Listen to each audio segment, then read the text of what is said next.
thank you. Tell us when we're going to go live. Yeah. All right, stand by.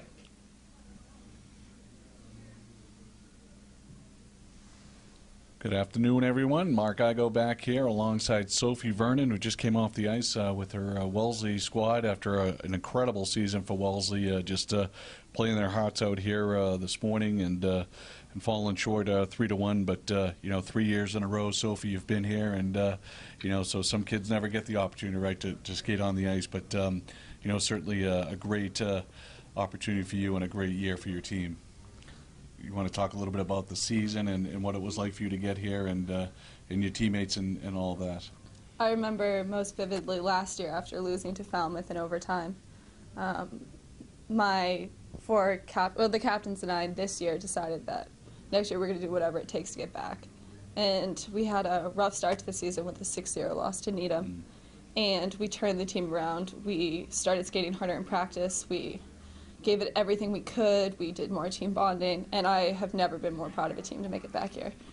That's great. Yeah, I mean, a lot of talent, top to bottom, a lot of seniors on the team in your class, and I know we're just talking off here about, you know, maybe the aspirations of going to the University of Denver next year or whatever, and being out there. But you know, some of the girls, I'm sure, you know, you've bonded over the years with the crew, and certainly strong goaltender from Alyssa there between the pipes, junior goaltender, so she'll be back next year. But when you talk a little bit about your teammates and what the future looks like for the Raiders.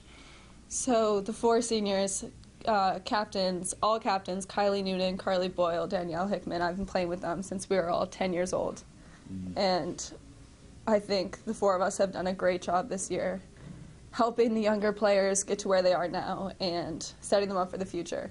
I think next year, behind leadership from Alyssa in net, Catherine Donahue at defense, and Phoebe Lawrence playing forward, they should make it back here, hopefully for another win.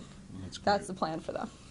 Well, Sophie, I mean, great leadership by you and the rest of those seniors, you know, 3 years in a row getting here. It's not an easy task, especially, you know, being a public school and all that. We spoke about that earlier, but, you know, just congratulations on a great high school hockey career. You know, I think, you know, hopefully there's a lot of other young ladies out there watching this and saying, you know, boy, I'd love to skate on the Garden. I've done it 3 times, but it's I think incredible. you guys have paved a nice trail for the girls coming up behind you. So appreciate you coming on with us, and best of luck in the future, too. Thank you, thank you. All right. Again, that's Sophie Vernon, captain from the Wellesley Raiders, and kind enough to give us some time after the game here, and we certainly wish her well and the rest of the Raiders well, and maybe it will be a 4th time in a row for them next year. I hope so. Great. Well, thank you again for joining us. Best of luck, and hopefully Denver is in the cards for you. We'll see, hopefully, Good. yeah. All right, awesome. All right, everyone, we're going to send it back up to Jake Levin now for the start of the boys D3 game, and we may come back with some of the folks from the Notre Dame Cougars.